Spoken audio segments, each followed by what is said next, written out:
بسم اللہ الرحمن الرحیم.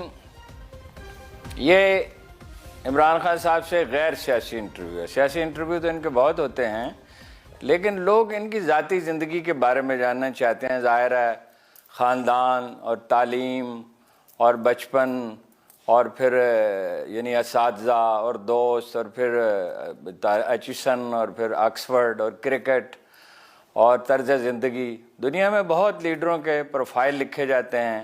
مجھے یاد ہے کہ جب ابھی تحریک انصاف کوئی بہت بڑی پارٹی نہیں بنی تھی، اس وقت بھی امریکہ سے اخبار نویس آتے تھے اور بعض مجھ سے رابطہ کرتے تھے کہ پروفائل لکھنا ہے خان صاحب کا. وہ کیلیفورنیا سے الگ آتے تھے، نیو یارک سے الگ آتے تھے، واشنگٹن سے الگ آتے تھے. ہمارے ہاں اس کا رواج نہیں ہو سکا، معلوم نہیں کیوں. اور اب اخبارات کم پڑھے جا رہے ہیں، تو ٹیلی ویژن میں ہی ہماری تو کوشش یہ ہوگی کہ اگر پھر وقت مل سکے تو لمبی بات کریں، لیکن آج جتنا مختصر سا ٹائم ہے، ظاہر ہے 40 منٹ کا، تو ان کی غیر سیاسی جو زندگی ہے اس پہ بات کرتے ہیں. ظاہر ہے وہ سیاست پہ اثر انداز ہوتی ہے، آدمی کی شخصیت کی تشکیل کس طرح ہوتی ہے، کن سے وہ سیکھتا ہے. اور ظاہر ہے کہ آدمی کی شخصیت 3 سال کی عمر میں آدھی سے زیادہ مکمل ہو جاتی ہے اور 14 سال کی عمر میں بالکل مکمل ہو جاتی ہے. تو خان صاحب آپ نے لاہور میں اس دن یہ کہا جب اخبار نویسوں سے بات کر رہے تھے کہ آپ کا 60s کا عرصہ جتنا اچھا تھا، 70s کا اس سے اچھا تھا، بعد کا اس سے اچھا تھا، مسلسل یعنی لرن کرنے کا پروسیس جاری رہا. تو سوال یہ ہے کہ غیر سیاسی زندگی اچھی تھی یا سیاسی زندگی اچھی ہے، اور فرق کیا ہے دونوں میں؟ تو پہلے تو میں اس کے اوپر کامنٹ کر دوں ہارون. دیکھیں، ایک حدیث ہے کہ جب سے تم پیدا ہوتے ہو اور جب تک قبر میں نہیں جاتے علم سیکھو. ٹھیک ہے. یعنی یہ اس کے لیے انسان کو ایک مسلسل جد و جہد کرنی چاہیے اپنے آپ کو امپروو کرنے کی. میں جہاں تک میں سمجھاؤں، جب آپ علم کی جستجو کرتے ہیں تو وہ آپ کو سٹرگل کرنی پڑتی ہے. تو ساری یعنی اللہ کا بیسکلی حکم یہ ہے کہ جو آپ کی زندگی ہے سٹرگل کے لیے، اور سٹرگل میں انسان سیکھتا ہے اور اس میں گرو ہوتا ہے، اس میں ایوالو ہوتا ہے، اس میں چینج ہوتا ہے. آپ نے شروع میں کہا کہ بیسک پرسنالٹی، تو آپ نے کہا کہ بیسک کیریکٹر تو فارم ہو جاتا ہے بڑی جلدی، لیکن جو چینجز آتے ہیں وہ آپ کی زندگی میں سٹرگل سے آتے ہیں. جو انسان مار کھاتا ہے نا، جب یعنی میں آپ کو ایک مثال دیتا ہوں کرکٹ کی، کہ وہ جو آپ مثلا محنت کرتے ہیں، بڑی ٹیسٹ سیریز آ رہی ہے، آپ کا کوئی بڑا میچ آ رہا ہے، ورلڈ کپ آ رہا ہے، اور آپ اس کے لیے ایکسرسائز کرنی پڑتی ہے، ٹریننگ، کیونکہ آپ کو دنیا میں مقابلہ ہو رہا ہے بیسٹ ٹیموں کے ساتھ، تو اس کے لیے بڑی محنت کرنی پڑتی ہے. تو جو مثلا میں آپ کو بتاؤں ورلڈ کپ، میں نے بڑی محنت کی تھی. جو آخری ورلڈ کپ ہم جیتے، میں نے بڑی محنت کی اس سے پہلے، کیونکہ میں تقریباً 40 سال کا ہونے لگا تھا، اپنی پیک سے تو نکل گیا تھا، لیکن میں نے بڑی محنت کی کیونکہ مجھے پتا تھا آخری دفعہ کھیلنا. تو 2 دن پہلے ورلڈ کپ سے میرا یہاں شولڈر کا رپچر ہو جاتا ہے، اور ڈاکٹر کہتا ہے کہ آپ کھیل نہیں سکتے 6 ہفتے، یعنی ورلڈ کپ آپ نہیں کھیل سکتے. تو لیکن آخر میں ہم نے بتایا بھی کسی کو نہیں، ٹیم کو، اور میں جب کھیلا ٹیکے لگا کے بڑی مشکلوں سے کھیلا. لیکن وہ جو ڈس اپوائنٹمنٹ، وہ جو مایوسی ہے نا، وہ ایک یعنی وہ کوئی جان ہی نہیں سکتا جس نے زندگی میں کوئی بڑے اپنے آپ کو ایمز نہ رکھے، اور پھر جتنا آپ اوپر سوچتے ہیں پھر اتنا نیچے گرتے ہیں. تو وہ جو میں نے ساری زندگی میں اونچ نیچ میں یہ سیکھا، اصل میں کیریکٹر بنتا تب ہے آپ کا جب یہ مشکل وقت آتا ہے نا، جب یہ مایوسی ہوتی ہے. میچ ہار گیا، آپ نے بڑی کوشش، مثلا ہم لاہور کا، میں آپ کو اس مثال دے رہا ہوں لوگوں کے لیے آسان ہے سمجھنے کی، اس سے بھی بہت مایوسیاں ہوئیں. لاہور کا سیمی فائنل ہار گئے، جو فیورٹ تھی پاکستان 1987 میں جیتنے کے. تو وہ جو مایوسی ہوتی ہے نا، جب آپ یعنی آپ پوری جان مارے اور پھر آپ وہ اصل میں آپ کا کیریکٹر بنتا ہے جب آپ اس مایوسی سے ڈیل کیسے کرتے ہیں، کیسے کوپ کرتے ہیں، کیسے آپ اس سے اپنے آپ کو نکالتے ہیں. انسان کا کیریکٹر تب بننا شروع ہوتا ہے. اس لیے جب یہ جو لیڈر ہوتا ہے نا، لیڈر ہوتا ہی وہ ہے جو سٹرگل کر کے اونچ نیچ، جو ہمارے نبی صلی اللہ علیہ وسلم دنیا کے سب سے عظیم لیڈر. لیکن اللہ نے، میں نے کئی دفعہ سوچا کہ ان کی اتنی مشکل زندگی تھی، یعنی جو 13 سال تھے ان کے مکہ میں، بڑی مشکل زندگی تھی، ہر قسم کی مشکل، بلکہ اس کے بعد بھی ان کی مشکل زندگی تھی جب جنگ خندق میں یعنی کھانا نہیں تھا بڑا.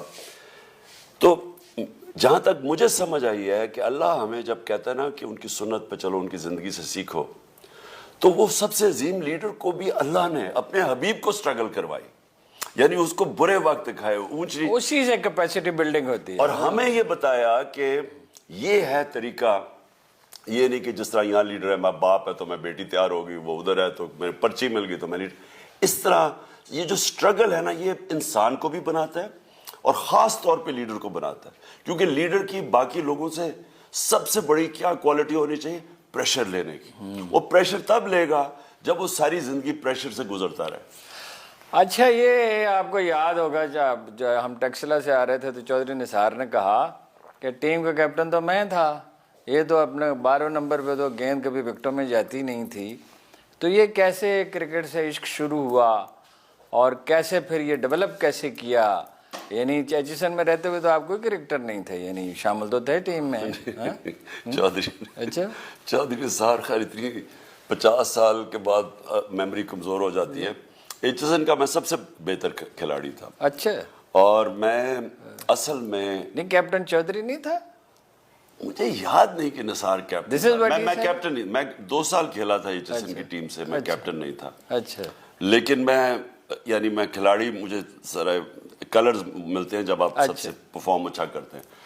لیکن دیکھیں میری جو والدہ کی 2 بہنیں تھیں نا، ان دونوں کے بہنوں کے بیٹے پاکستان کے کرکٹ کیپٹن بھی رہے، اور وہ میرے سے بڑے تھے. جہانگیر اور ماجد، جاوید برکی اور ماجد، جاوید برکر. سو دونوں خالہ کے بیٹے تھے. تو یہ بھی ایک عجیب چیز ہے کہ 3 بہنوں کے 3 بیٹے ٹیسٹ کرکٹرز بھی اور ٹیسٹ کیپٹنز، اور تینوں آکسفورڈ کیمبرج. ہم یہ زمان پارک نے بڑے پیدا کیے زمان پارک سے. سو مجھے گھر سے وہ جو میرے ہیروز تھے، وہ تو ہر انسان کا رول ماڈل ہوتا ہے، تو میرے وہ رول ماڈلز تھے، تو میں انہی کی طرح بننا چاہتا تھا. شروع میں تو آپ فلاپ ہی ہو گئے نا جی، ٹیم میں شامل ہو گئے. پہلے میچ مجھے کھلایا، میں صرف 18 سال کا تھا. انگلینڈ میں تھا پہلے میچ؟ انگلینڈ میں تھا. تو میں جب وہاں کھیلا تو 18 سال کا، یہاں کرکٹ بھی کوئی کوالٹی کی نہیں تھی، انگلینڈ کی ٹیم بہت اچھی تھی. تو پہلے میچ کے بعد ہی مجھے کہاں تھا وہ میچ؟ انگلینڈ میں، ایجباسٹن، برمنگھم میں. اچھا. تو پہلے میچ کے بعد مجھے انہوں نے ٹیم سے نکال دیا، اور سب نے کہا کہ اب یہ کبھی واپس نہیں آئے گا. ساروں نے کہا کہ اس کی کرکٹ ختم. مجھے یاد ہے کہ اخبار میں لکھا ہوا تھا عمران خان نہیں، عمران کانٹ، یہ کھیل نہیں سکتا. تو اور بڑا میرا مذاق بھی اڑا ٹیم والے. جب ظاہر ہے ایک سپورٹس ایسی چیز ہے کہ اگر آپ کو عزت ہے تو پرفارمنس ہے تو عزت ہے، آپ نے پرفارمنس نہیں کی تو کوئی آپ کو پوچھتا نہیں ہے. تو وہ مجھے پہلی دفعہ زندگی میں اتنا دھچکا پڑا، کیونکہ تب تک آسان زندگی تھی، یعنی اس ٹائم تک. تو جب میں ٹیم سے نکلا اور پھر جو میرے 3 سال لگے واپس آنے میں، وہ جو تھی نا، ان 3 سالوں میں کیا کیا؟ میں یونیورسٹی چلا گیا، میں آکسفورڈ چلا گیا. تو میں پڑھ بھی رہا تھا، تو میں پھر گرمیوں میں کرکٹ کھیلتا تھا آکسفورڈ کے لیے. داخلہ بھی آپ کو کرکٹ کی بنیاد پہ ملا نا؟ اوورسیز، اور آپ کی جو اوورسیز ہیں اس کے لیے وہ کرتے ہیں. اور پھر ہاں کرکٹ بھی، اسپورٹس مین بھی، ایک انٹرنیشنل کرکٹر بھی تھا. تو میں آکسفورڈ میں، یہ 3 سال کا کورس تھا؟ 3 سال کا کورس تھا، جو میں نے اصل میں 2 سال میں کیا. اور وہ پھر اس میں سب سے زیادہ گرو کیا. ایک تو میں اس لیے گرو کیا کہ وہ پڑھائی اتنی مشکل تھی. کیونکہ دیکھیں بہت مشکل ہے ہارون، آپ نے ایک چیز ریئلائز کرنی ہے. اگر آپ ایک انٹرنیشنل سپورٹس مین بن جاتے ہیں تو وہ تب ہی بنتے ہیں جب آپ کا ایک لو افیئر ہو جاتا ہے، جنون ہو جاتا ہے ایک چیز سے، obsession ہو جاتی ہے. نہیں تو آپ نہیں بن سکتے. کیونکہ سوچیں سارے ملک میں ٹاپ 11 میں، آکسفورڈ سے لندن جاتے تھے. نہیں، میں پہلے یہ بتا دوں کہ جب تو کیوں نہیں سپورٹس مین پڑھتے؟ کیونکہ لو افیئر ایک ہی ہوتا ہے. یہ نہیں ہو سکتا کہ اور آپ کے پاس ایک ٹنل ویژن ہونی چاہیے، آپ فوکس ہو جاتے ہیں ایک چیز پہ. تو میں جس کلاس پہ میں کرکٹر بنا ہوں، میں واحد کرکٹر ہوں جس نے ساری، یعنی جو میرا لیول تھا، جس کی یونیورسٹی ڈگری ہے. کیونکہ وہ آپ 15 سال کی عمر میں آپ کا فوکس ہو جاتا ہے سپورٹ پہ، تو پڑھائی ہی نہیں کی جاتی. آپ وہاں آکسفورڈ میں بھی کیپٹن تھے؟ ہاں، پھر میں آکسفورڈ میں کیپٹن بنا. لیکن میں صرف پڑھا میری والدہ کی وجہ سے، کیونکہ میری والدہ نے مجھے یہ وعدہ کروایا تھا جب میں 18 سال کی ٹیم میں آیا. اس نے کہا کہ دیکھو تم نے ایک وعدہ کرنا ہے, تم نے اپنی یونیورسٹی پوری کرنی ہے. اور وہ میں اتنا اپنی والدہ کا شکر گزار ہوں کیونکہ اس سے مجھے اتنا فائدہ ہوا. آغا جان تو آپ کو پیسے بھیجتے تھے یا پیسے بھی وہیں سے ارن کرتے تھے؟ نہیں, پہلے میں یہ صرف یہ کہہ دوں کہ وہ جو میری والدہ نے مجھے پریشر ڈالا کہ تم نے پڑھائی پوری کرنی ہے, اس کا مجھے اتنا زیادہ فائدہ ہوا کیونکہ ایک تو آکسفورڈ کی اور پھر یونیورسٹی ایجوکیشن, پھر جو مائنڈ کی ٹریننگ کرتا ہے وہ ایجوکیشن, اس کا مجھے کرکٹ میں بڑا فائدہ ہوا. یعنی وہ اب میری جو انالیسس تھی, میں اپنی گیم کو بہتر ریڈ کرتا تھا باقیوں سے, وہ اور چیزیں جو میں نے ایک دفعہ صرف میرے والد, جو میں پہلا سال تھا میرا آکسفورڈ کا, انہوں نے یونیورسٹی فیس بھیجی اور مجھے ابھی بھی یاد ہے 500 پاؤنڈ تھا وہ. اور یہ سوچ لیں کہ میری بہن اس وقت لنڈن اسکول آف اکنامکس میں پڑھ رہی تھی اور انہی دنوں میں وہ بنگلہ دیش علیحدہ ہو گیا. انہی دنوں کے اندر ہمارا روپیہ ڈی ویلیو ہو گیا, یعنی پاؤنڈ 11 روپے, آدھا رہ گیا تھا, 11 روپے سے 28 روپے پہ چلا گیا. تو میری بہن ادھر پڑھ رہی تھی, میں آکسفورڈ میں تھا. تو پھر اس کے بعد میں وہ پروفیشنل کرکٹ کھیلتا, یعنی میں کاؤنٹی کرکٹ کھیلنا شروع ہو گیا, یونیورسٹی میں تھا. تو میں اس میں سے اتنے پیسے کما لیتا تھا اپنی کرکٹ سے. چھوٹی موٹی جاب بھی کی بعض اوقات. جو جاب میں نے صرف پہلے جب میرا جو پہلا سال تھا سردییں آکسفورڈ میں, کیونکہ اس وقت میرے پاس پیسے ختم ہو گئے, سیلز مین کا کام, تو میں نے, انہوں نے ایک وہ یونیورسٹی اسٹوڈنٹس کے لیے جاب ہوتی ہے کرسمس جاب, تو 3 ہفتے کی جاب تھی. تو 10 دن میں لاسٹ کیا کیونکہ 2-3 میری لڑائی ہوئی, انہوں نے پھر مجھے نکال دیا 10 دن کے بعد. نوکری کے قابل تو آپ لیکن ان 10 دنوں میں میں نے اتنا پیسہ کما لیا کہ میرے کوئی اگلے 2-3 اچھا, وہ مہینے بالنگ ایکشن آپ نے مجھے بتایا تھا, ایک دم سے برآمدے میں بیٹھے ہوئے تھے, بالنگ ایکشن میں آپ نے کہا کہ میں نے خواب میں دیکھا. کیسے ڈیولپ کیا بالنگ ایکشن؟ اچھا, میں پہلے پرابلم کیا تھا بالنگ ایکشن؟ نہیں, میں آپ کو پہلے سے, میں واحد ہوں کرکٹ میں جو کرکٹ جانتے ہیں لوگوں کہ جس نے اپنا پورا بالنگ ایکشن چینج کر دیا. یہ بڑا مشکل, شاید ہی کوئی بولر ہے جو یہ کر کیا. خیر میرے جس لیول پہ میں پہنچا تھا اس لیول پہ تو نہیں کیا, کیونکہ آپ کا ایک نیچرل بولنگ ایکشن ہوتا ہے. میرا جو بولنگ ایکشن تھا, وہ جو میں بننا چاہتا تھا نا, وہ بولنگ ایکشن رکاوٹ بن گیا بیچ میں. تو سارے جو بھی ایکسپرٹس تھے, یعنی جو کرکٹ کے کوچز, وہ سب مجھے کہتے تھے کہ اگر تم نے چینج کرنے, جو بھی بولنگ ایکشن چینج کرتا ہے, جو اس کی نیچرل چیز ہے وہ بھی چلی جاتی ہے, وہ نہ تیتا رہتا نہ بٹے رہتا ہے. تو سب نے مجھے کہا نہ چینج کرو. لیکن میں بننا چاہتا تھا فاسٹ بولر, کیونکہ میں نے انگلینڈ میں ڈینس لیلی کو دیکھا جب میں 18 سال کا تھا. اس کو میں نے بولنگ کرتے دیکھا, وہ پہلی دفعہ ہم نے تیز بولر دیکھا, یہاں تو کوئی تیز بولر نہیں تھے. تو جب میں نے اس کو بولنگ کرتے دیکھا نا, تو میں نے کہا میں یہ بننا چاہتا ہوں. اب وہ جو میرا بولنگ ایکشن تھا وہ اس کے ذریعے میں بن نہیں سکتا تھا. میں ذرا ٹیکٹیکل چیز آسان لوگوں کے لیے بتا رہا ہوں کہ وہ ایک رکاوٹ تھی. تو میں نے 4 سال لگائے, یعنی 4 سال مجھے لگے مکمل طور پہ چینج کیا بولنگ ایکشن میں تیز بولر بننے کے لیے, اور بنا. یعنی یہ کبھی ہوا نہیں ہے کرکٹ میں کہ آپ میڈیم سے, گریگ چیپل مجھے کہتا تھا, یہ کبھی ہوا نہیں ہے کہ میں نے اپنا ایکشن چینج کیا. اور اگر کوئی میرا دیکھے جب میں نے شروع کیسے کیا تو میں نے چینج کر کے تیز بولر بنا. پھر ہوا کیا کہ میں جب اپنی پیک پہ تھا نا, جب میں سارے ریکارڈز توڑنے کے وقت تھا, میری ٹانگ ٹوٹ گئی اور یہاں کسی کو وہ ہیئر لائن فریکچر ہوا.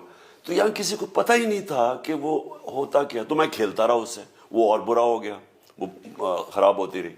تو جب میں سارے, آپ سمجھے نا, پین نہیں ہوتا تھا, پین ہوتا, ہاں درد ہوتی تھی, لیکن میں تھوڑی دیر کے بعد پھر کھیل لیتا تھا, وہ ہیل ہی نہیں ہو رہا تھا. اچھا, جب میں واپس آیا 3 سال جو میری پیک پہ تھے وہ ضائع ہو گئے میرے, کیونکہ تیز بولر کی پیک 6 سال ہوتی ہے, تو اس میں 3 سال تو یہ چلے گئے. تو جب میں واپس آیا 3 سال کے بعد, تو میرا ایکشن خراب ہو گیا. اب ان دنوں میں ایسے, آپ تو موبائل فون سے بھی آپ اپنا ایکشن کر کے تو سلو موشن میں دیکھ سکتے ہیں. ان دنوں میں بڑے ابھی نئی آیا تھا یہ, تو مجھے سمجھنا ہے کہ غلطی کیا ہے, اور میں کوئی 3 مہینے لگا رہا کہ کیسے میں اس کو ٹھیک کروں, کیونکہ وہ میری کوئی چیز مسنگ تھی لیکن مجھے سمجھ نہیں آ رہی تھی. کیونکہ اگر تو آج کل ویڈیو ہوتا, کیمرہ ہوتا, میں وہ دیکھتا, میں ایڈجسٹ کرتا, تب نہیں تھا. تو آپ یہ یقین کریں کہ مائنڈ کی کتنی پاور ہوتی ہے, میں لوگوں کو بتاتا ہوں, کیونکہ میں کوشش کرتا رہا, نہیں ہوتا تھا, میں پھر کوشش کرتا تھا. تو میں رات خواب مجھے آتی ہے, اور اتنا مائنڈ obsessed تھا کہ میں نے کیسے اس کو ٹھیک کروں, کہ میں خواب میں دیکھتا ہوں اپنے آپ کو, دیکھ رہا ہوں بولنگ کرتے ہوئے, اور اس میں میں دیکھتا ہوں کہ میں غلطی کیا کر رہا ہوں. اگلے دن جا کے میں نے ٹھیک کر لیا. تو یعنی مائنڈ میں سے. اچھا, یہ سخت ورزش کی عادت اسی زمانے میں پڑی؟ دیکھیں میں تھا آل راؤنڈر, میں بیٹنگ بھی کرتا تھا, بولنگ بھی کرتا تھا. تو عموماً اسپورٹس مین زیادہ تر تو آل راؤنڈر ایک ہی چیز کرتے ہیں, تو ایک چیز میں پھر آپ کو پریکٹس کرنی پڑتی ہے اس کے لیے. اب مجھے 2 میں کرنی پڑتی تھی, بولنگ کی علیحدہ, بیٹنگ کی علیحدہ.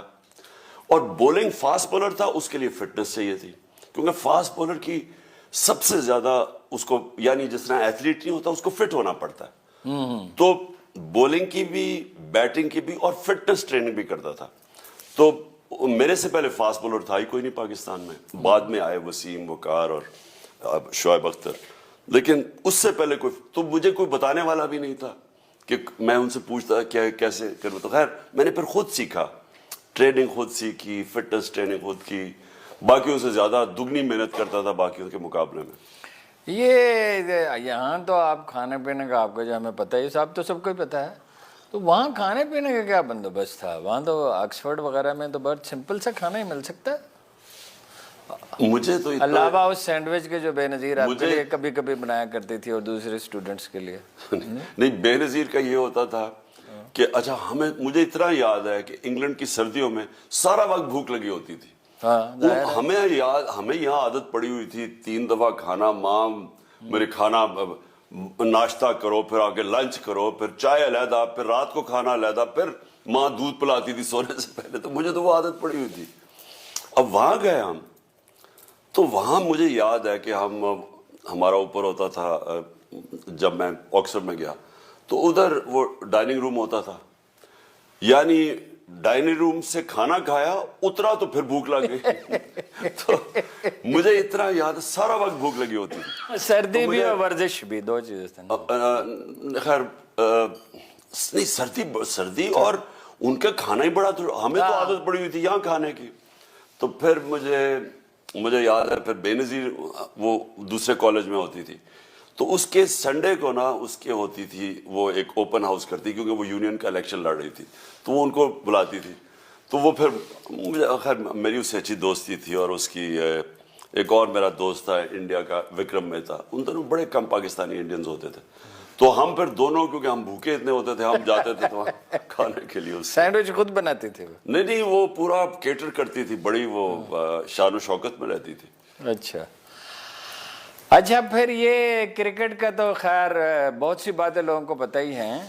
پھر آپ کرکٹ کے علاوہ آپ شکار کا بڑا مشغلہ ہو گیا. یہ اپنے پیر صاحب بیٹھے ہوئے ہیں, ان کے علاقے میں آپ جاتے تھے کھارے شریف شکار کھیلیں. وہ شکار کا کب سے قصہ شروع ہوا؟ شکار کا 7 سال کی عمر تھا جب پہلی مجھے ایئر گن وہ ملی. تو مجھے یاد ہے میں نے پہلے اپنی جو فاختہ ماری 7 سال کی عمر میں. اس کے بعد بس. کہاں پہ؟ وہیں زمان پارک میں؟ زمان پارک سے ابھی ہمارا گھر بن رہا تھا, جب 1 سال کے بعد بن گیا. جب خاموشی ہوتی تھی زمان پارک میں, کوئی زمان پارک تو ایک یعنی لاہور شہر سے باہر ہوتا تھا زمان پارک. وہاں تو کوئی 8-9 گھر تھے سارے ہمارے رشتہ داروں کے, ساتھ نہر ہوتی تھی, کبھی ایک اعتزاز حسن کا, اعتزاز کا ساتھ ہوتا تھا, اور کبھی کبھی کوئی نہر کے اوپر کوئی گاڑی آیا کرتی تھی, کبھی اس کی آواز آتی ہے مجھے. تو وہ ایسا, جب HSN کالج سے ہم زمان پارک کی طرف آتے تو موسم بدل جاتا تھا. یعنی وہ شہر سے سردیوں ہم ان دنوں میں سائیکلوں پہ پھرتے تھے ہم یار, تو جو آپ کیونکہ آپ ایک دم فیل کرتے موسم بدل جاتا تھا. یعنی سارے کھیت تھے ہمارے ارد گرد, وہ دوسری طرف نہر کے جو آج سارا یہ سارا کھیت تھے یہاں. تو میں تو اس ٹائم پہ بڑا ہوا ہوں زمان پارک میں. اچھا خیر ہوگا فاختہ ماری اس سے. اور اس کے بعد یعنی ایسا ایک میرا شکار کا obsession ہوا, وہ تب سے لے کے بس 2 ہی تھے, پر وہ آہستہ آہستہ صرف کرکٹ اور شکار پہ پھنس گیا.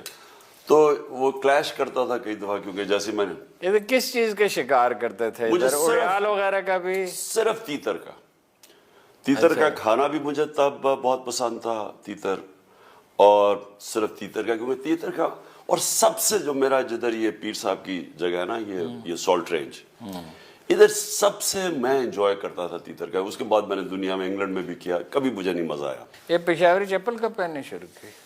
یہ ہمیشہ میں اصل میں گرمیوں میں ہمیشہ پہنتا تھا. اس وقت بھی ایچسن کے زمانے میں؟ ایچسن کے بعد، یعنی ایچسن کے بعد تو میں باہر ہی زیادہ رہا نا، لیکن یہاں گرمیوں کے اندر نا مجھے یہ زیادہ کمفرٹیبل ہمیشہ لگتی تھی، اس لیے کیونکہ اوپن. اچھا یہ پہنتے کیا تھے جب آپ ایچسن وغیرہ ادھر ایچسن میں اور آکسفورڈ وغیرہ میں؟ یہ مجھے یاد پڑتا ہے کہ آپ نے جب آرٹیکلز لکھنے شروع کیے تو اس وقت کہا کہ میں شلوار قمیض پہنوں گا. وہ نہیں، وہ آکسفورڈ کے بہت بعد. اچھا، اصل میں ہوا کرکٹ چھوڑنے کے بعد ہوا کیا، آج سے 35 سال پہلے کی بات ہے. میرے آئے ہوئے تھے، اچھا میں جایا کرتا تھا سارے اوپر پہاڑی علاقوں پہ، سارا ناردرن ایریاز میں سب پھرا ہوا، اور وہ مجھے بچپن سے اس کا بڑا شوق تھا، پہاڑوں کا شروع سے شوق تھا. اب میرے جو دوست تھے جو یہاں کے لاہور کے، جو ہم بڑا، ان کو کوئی شوق ہی نہیں تھا. تو جو میرے ادھر کے دوست تھے، کیونکہ میں انگلینڈ کے دوست تھے، انہوں نے کئی تصویریں دیکھی، ان کو بڑا شوق تھا. تو وہ آیا کرتے تھے میرے، یعنی میں جب جاتا تھا تو وہ مجھے کہتے تھے کہ ہمیں ساتھ لے جاؤ. تو باہر سے میرے انگلینڈ سے آتے تھے. تو مجھے یاد ہے ایک دفعہ میں یہی اوپر استور ایک بڑی خوبصورت جگہ پر گلگت بلتستان میں، تو میں ادھر تھا.